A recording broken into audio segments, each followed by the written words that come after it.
Gentleman I senator yield. deferred. Thank you, Thank Mr. you. Chairman. Mr. Johnson of Georgia. Thank you, Mr. Chairman. I want to thank you for hosting today's hearing, and also want to thank you, Secretary Buttigieg, for your testimony today.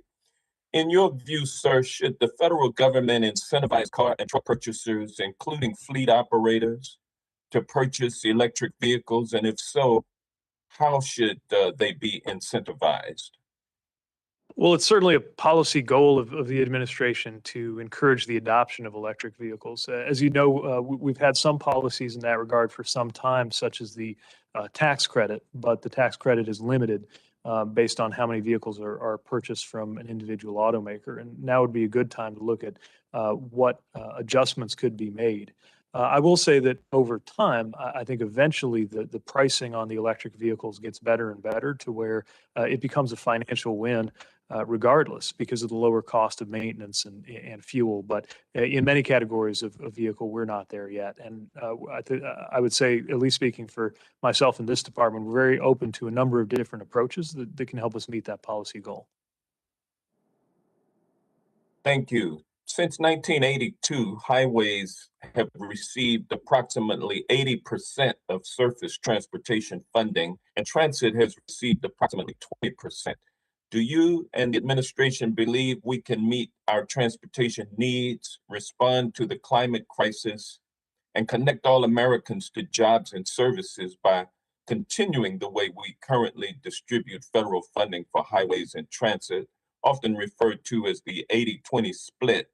And do you support revisiting the 80-20 split to ensure that funding goes to moving all Americans, especially our most vulnerable communities who rely on transit? Well, what we know is that there's a lot of different dimensions to getting around for different people. And for some, that involves a privately owned vehicle. For some, that involves transit. And for many, it involves a combination of those things. But I believe by investing in transit-oriented development, and for that matter, rural main streets in the right balance, we can support people getting to where they need to be in any number of ways. Well, Every time can you look at the issue of the 80-20 split to determine whether or not it is still the best practice for America as we move forward?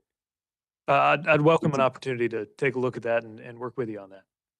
Thank you. The federal government has long maintained the position to not provide operating costs for transit agencies that often serve our most vulnerable communities. Do you support long-term federal operating support for transit agencies?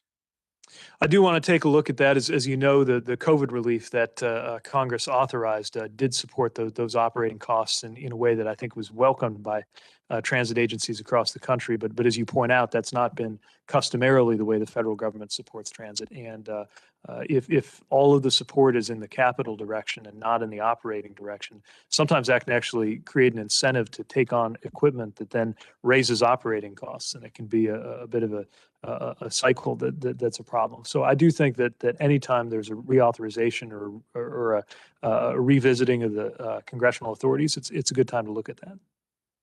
Thank you. As the recent Amazon Headquarters 2 search highlighted, businesses want to be located in walkable, transit-connected communities.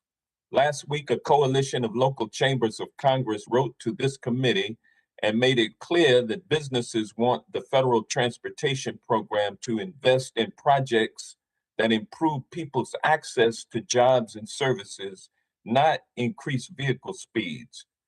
Do you agree that safer, walkable, transit-friendly communities support economic growth and business creation? And as a former mayor, can you describe the economic impacts of investments in complete and safe streets? Absolutely. In my own experience as mayor, we decided to upgrade what had been a two-way or a pair of one-way, basically highways that just blasted vehicles through the middle of our downtown. And what we found was that when we adjusted that, still supporting car travel, but not all about speed and making it just safer to walk or bicycle or be there. The business community responded, and we saw a lot of economic growth. So it's an important principle. I think employers and employees increasingly expect it, and it's got to be part of the picture as we think about our infrastructure for the future. Okay, thank you. Thank you. I yield back. Thank you, gentlemen. We're going to return to Mr. Graves, and he'll have 4 minutes and 30 seconds, and hopefully he has better connectivity. Mr. Graves.